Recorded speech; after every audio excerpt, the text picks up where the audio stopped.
Hi everyone, I'm Joseph Tan. Welcome to Basic Business Finance, Lecture 5, Part 1. Let's recap previous lecture. Objectives. At the end of the lecture, you will be able to describe the differences between cross-sectional and time series analysis, illustrate the usefulness of the ratios, explain the 4 categories of financial ratios, calculate and interpret selected ratios. Lecture outline. We will touch on 2 categories financial ratio for this lecture: leverage ratio and profitability ratios. Leverage ratio. Leverage ratios measures the firm's debt relative to equity, the degree of indebtedness. This will be covered by the debt ratios. Its ability to cover interest expense during earning. Its ability to service debt obligation. In short, pay interest expense. It will be covered by times interest earned ratio. The debt ratios measures the proportions of total assets financed by the firm's creditors. The formula is this: debt ratio equals to total liabilities divided by total asset times 100%. Times interest earned ratio. The ratio measures the number of times that earning before interest and tax covers the firm interest expense. It measures the firm's ability to make contractual interest payment. In short, it measures the ability of the firm pay interest expense. The formula is this: interest times interest earned equals to earning before interest and taxes divided by interest expense. Do take note, EBIT is equals to operating profit.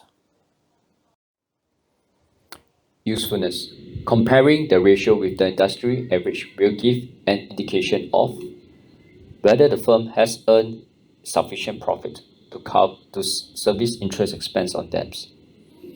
So in short, it basically see whether is there enough profit to cover the interest expense. This is an important ratio to be looked at for by investors and bankers. Profitabilities ratio. This is an important ratio where many parties are interested in: investors, bankers, and even management. Investors are generally interested in 2 aspects of a firm's financial performance. Take note, this is a performance, how well they are doing compared from year to year. Both relate to a firm's ability to generate profits efficiently and generate increasing value of its shares to shareholders. These are 2 very important figures, and shareholders are very interested to look at. Both aspects relates to the firm's profitability, to the firm's profitability, and the ratios that measures this can be separated into 2 main groups. There are 2 main groups from here. First group is margin ratios.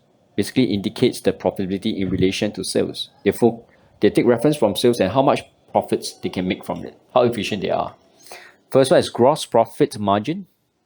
Next is net profit margin. For the other group, 2 is return on investment ratio. This indicates profitability in relation to the level of investment.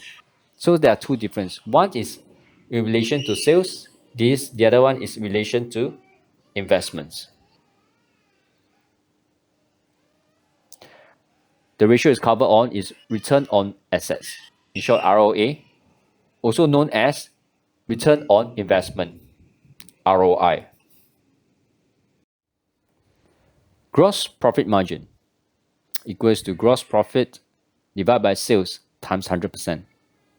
It indicates the percentage of each sales dollars remaining after the company has paid for its goods. So basically, in short, gross profit is derived after sales, is basically sales minus cost of goods sold.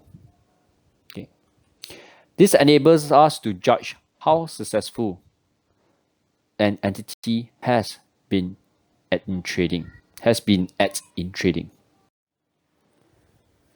Net profit margin equals to net profit after tax divided by sales times 100%.